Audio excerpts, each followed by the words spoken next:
নবান্ন অভিযানে আহত আরজি করে নির্যাতিতার মা।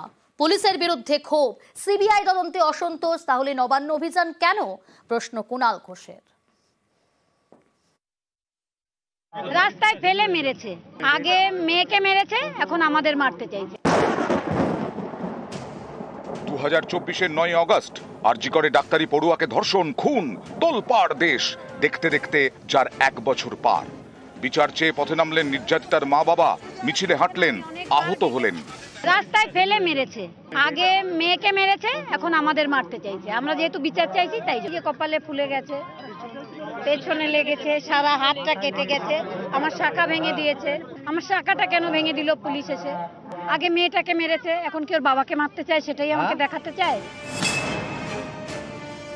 গতকাল এই বিষয়টি আমি আপনাদের আমাকে অনুরোধ করবো, ভাবুন দিল্লি ঘুরে এলেন, কেউ দেখা করলো না, সেই খারাপ লোকগুলোর সঙ্গে আবার মিশছেন, এইসব দুষ্টু লোকদের সঙ্গে মিশছেন, আপনাদের ব্যবহার করতে দিচ্ছেন এদের। আমি অনুরোধ করব, এরা যা করে বেড়াচ্ছে ভিড়ের মধ্যে এর বাবা মাকে কিন্তু সাবধানে রাখবেন। এই বাবা মার কিন্তু ভিড়ের মধ্যে আসা ঠিক হবে না।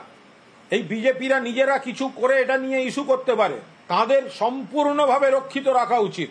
তাদের বাড়ি থেকেই না বেরোনো উচিত। এই ভিড়ের মধ্যে নিয়ে গিয়ে গন্ডগোলে ঠেলে দিয়ে বাবা মাকে, শোকার্ত বাবা মাকে, তাদের আবেগকে বিকৃত করে বিজেপির লোকেরা ধাক্কাধাক্কির মধ্যে ঠেলে দিলে একদম সদা সতর্ক থাকবেন। মেয়ের মৃত্যু নিয়ে রাজনীতি করছে আর বাবা মাকে নিজেদের রাজনৈতিক অভিযানের অতিথি শিল্পী হিসেবে মঞ্চে রেখে অশান্তির চক্রান্ত করছে। ওনাদের সাবধানে রাখতে হবে। অভয়ার মা যদি কোথাও আহত হয়ে থাকেন, অভয়ার বাবা যদি কোথাও আহত হয়ে থাকেন, তাদের প্রতি পূর্ণ সহানুভূতি থাকছে, কিন্তু তাদের আবেগকে নিয়ে রাজনীতি যারা করেছে আমরা তাদের বিরোধিতা করছি। আরজি করে সিবিআই এর তদন্ত নিয়ে বারবার ক্ষোভ প্রকাশ করেছেন নির্যাতিতার মা বাবা। বৃহস্পতিবার দিল্লিতে সিবিআই এর অফিসেও যান তারা। অফিস থেকে বেরিয়ে ক্ষোভ উগড়ে দেন কেন্দ্রীয় তদন্তকারী সংস্থার বিরুদ্ধে। সিবিআই ডিরেক্টরের সঙ্গে দেখা হলো। সিবিআই এর মতন 140 কোটি লোক যাদের দিকে তাকিয়ে থাকে, যাদের ভরসায় দিন যাপন করে, তারা যে এত ভোকাস একটা জিনিস হতে পারে সে অভিজ্ঞতা আজকে আমার হয়েছে। সিবিআই ডিরেক্টর নিজে বলছে আমরা এই মামলা ছেড়ে দেবো। আমি কোর্টে গিয়ে বলুন আপনারা। 1 বছর ধরে কি করছিল? ঘাস কাটছিল। বৃহস্পতিবার দিল্লিতে সিবিআই এর বিরুদ্ধে ক্ষোভ, শনিবার নবান্ন অভিযান। তদন্ত আপনারা সিবিআই চেয়েছেন, নবান্ন যাচ্ছেন কেন? সিবিআই বিচার করিয়েছে, ট্রায়াল করিয়েছে, যাবজ্জীবন করিয়েছে। আমরা বলেছিলাম ফাঁসি চাই, সিবিআই যাবজ্জীবন করিয়েছে। কিছু বলার থাকলে সিজিওতে যান, সেন্ট্রাল গভর্নমেন্টের। সিবিআই এর যারা মালিক বিজেপি, তাদেরকে নিয়ে নবান্ন অভিযান। রাজনীতি ছাড়া, পতাকা ছাড়া অভিযানের ডাক দেওয়া হলেও শনিবার সেই রাজনীতির অভিযোগেই সরব দুপক্ষ। নিউজ 18 বাংলা।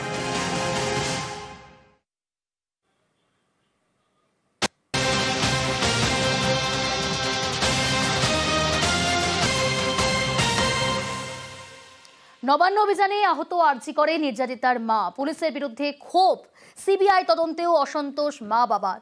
তাহলে নবান্ন অভিযান কেন? এই প্রশ্ন যেমন তুললেন কুণাল ঘোষ, এদিকে নির্যাতিতার মা, তিনি আহত হয়েছেন, হাসপাতালে ভর্তি রয়েছেন। নবান্ন অভিযানে আহত আরজি করে নির্যাতিতার মা।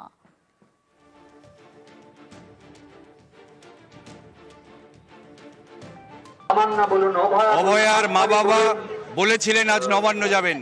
তাদের সাথে রাজ্যের বিরোধী দলনেতা তিনি ঘোষণা করেছিলেন তিনি থাকবেন, এবং নিশ্চয়ই তিনি ছিলেন, আমরা দেখেছি ভিডিওতে তিনি ছিলেন, তার সাথীরা ছিলেন। আমরা সেটা দেখব ভালো করে যে কেন অভয়ার মা বাবার ওপরে আঘাত এলো, কেন তারা বুক পেতে সেটা আটকালেন না। আমরা পুরো ভিডিও দেখব, কেন অভয়ার মা আহত হলেন, কিভাবে হলেন। পুলিশ যদি লাঠি মেরে থাকে, এই রাজ্যের পুলিশকে চূড়ান্ত হুঁশিয়ে আমরা দিতে চাই, অভয়ার মায়ের উপর আঘাত করলে তার প্রত্যাঘাত আসবে। আর দ্বিতীয়ত, যারা তার সাথী ছিলেন, আমাদের অত্যন্ত যন্ত্রণার লড়াইয়ের সাথীরা বুক পেতে তাদের আটকাবার কথা, কেন আটকাতে পারলেন না? আরজি করে ধর্ষণ খুনের ঘটনায় সিবিআই তদন্ত করছে, আর এই সিবিআই তদন্তে চূড়ান্ত অনাস্থা নির্যাতিতার পরিবারের। অভিযোগ থাকতেই পারে বললেন রাজ্যের বিরোধী দলনেতা শুভেন্দু অধিকারী। সিবিআই এর ভূমিকা কিছু নেই, সিবিআই তদন্ত করবে না, এরা ঠিক করে রেখেছে। হাত ধরে কাজ করাতে হবে। এটাই তো গালিতে কাজ করবেন। আমরা এত কোশ্চেন দেখেছি, উনি বিরক্ত হচ্ছেন আমাদের কোশ্চেন শুনে, কোনো কোশ্চেনের উত্তর আমাদের কাছে নেই। তাহলে সেই সিবিআইকে কাজটা কি করে করাবো? উনি বলছেন আমরা মামলা ছেড়ে দেবো। আমি বলছি আমাকে বললে হবে, আদালতে গিয়ে বলবে। এরপরে কি বলবো? সিবিআই তদন্ত হয়েছে হাইকোর্টের নির্দেশে। হাইকোর্টে আমরা গেলেও ফাইনাল জাজমেন্ট এসেছে ওর বাবা মা যাওয়ার পরে। সিবিআই সম্পর্কে অভিযোগ অনেকেরই থাকতে পারে। সিবিআই যদি ভুল করে, সত্য প্রমাণ না করে, তাহলে যে কেউ কোর্টে গিয়ে সিবিআইয়ের বিরোধিতা করতে পারেন। আর সিবিআই কেন্দ্রীয় সংস্কারের সংস্থা নয়, অটোনোমাস বডি। এই লড়াইতেও বাবা মা যে আইনি লড়াইয়ের পথে এগোচ্ছেন, সম্ভবত 18ই আগস্ট ডেট আছে, আইনি লড়াইতে বাবা মা জিতবেন।